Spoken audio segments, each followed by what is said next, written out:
Amri Kemba, umechukua fomu lakini ni kwa niaba ya Ali Mayai. Pengine kwa niaba ya Ali Mayai una kipi cha kuambia Watanzania na wadau wa mchezo wa soka kwa ujumla?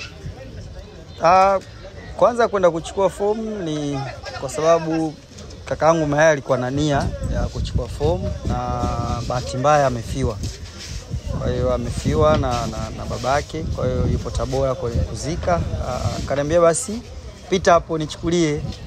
Kwa sababu ni mtu ambaye namuamini, anaweza, anakidhi vigezo. Kwa hiyo nikaona basi ngoja nipite nimchukulie, alafu tuaje tuangalie huko mbele kinaendelea nini. Lakini kimsingi ni kwamba tayari amechukua fomu ya kugombea kiti cha urais, na taratibu zingine ndo zinaendelea kufuata matakwa ya kanuni na taratibu zingine zilizosalia.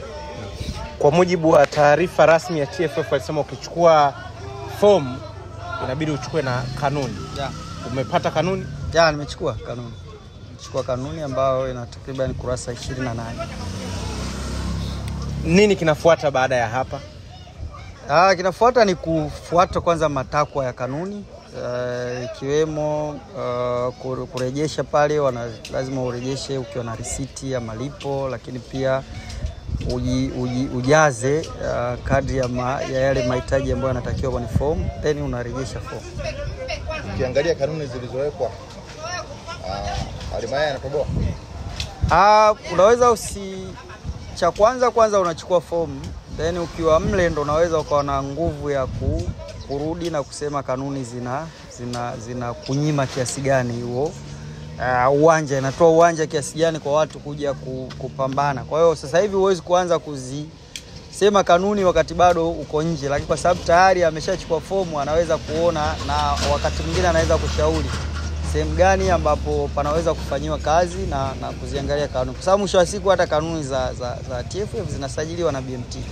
Kwa hiyo ni wadau kuona namna gani wanaweza wakaona wapi panaweza pakarekebishwa baadhi ya vipengele ambavyo ni kama vinawapa mamlaka zaidi walioko madarakani kuliko wale ambao hawapo kwenye madaraka husika. Na kusema madarakani na maanisha waliopo kwenye taasisi ambayo ni TFF, kwa maana kwamba kuna vipengele ambavyo kama unatoka kutoka nje ya ile cycle kuvifanikisha kuna kazi ngumu sana, tofauti na miaka ya nyuma ambapo ilikuwa mkoa mmoja unaweza kuwaunga mkono watu hata 7, 8, kitu ambacho sasa hivi watu wana hofu kuwaunga watu mkono. Kwa hiyo unaweza kuona ni baadhi ya vitu ambavyo vinawanyima watu wengine haki ya kuungwa mkono, kwa sababu hauwezi kuwa na sifa za kugombea nafasi fulani bila kuwa na watu ambao wanakuunga mkono. Kwa nini unasema sasa hivi watu wanahofia kumunga mtu mkono? Kwa sababu chaguzi zote zinafanyika, watu wote wapo wakiwa wanashirikiana na watu walioko madarakani. Kwa hiyo kwa sababu ya hofu, kama natokea kumuunga mkono mwingine na asiposhinda, unajua unakuwa ni kama umeriski zaidi kwenye matukio yako ya kimichezo. Anashinda mtu ambaye anahakika kabisa nani wewe ulikuwa uniungi mkono. Bana Kiemba na mkoa wake walikuwa waniungi mkono, au Kiemba na klabu yake walikuwa waniungi mkono.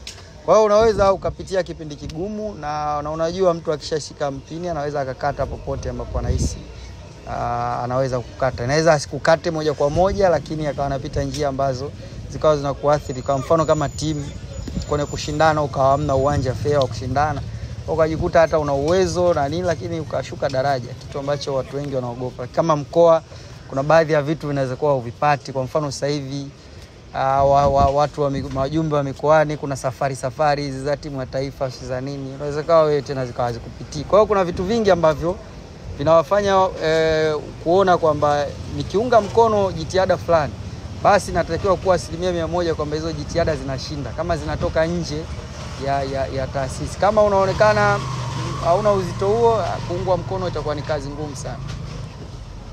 Ali Mayai, na tunaamini sababu umemchukulia fomu, tunaamini ulipata nafasi ya kuzungumza naye kabla ya kwenda kumchukulia fomu.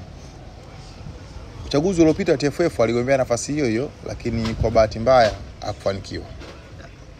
Nini ambacho kimemsukuma kurudi tena?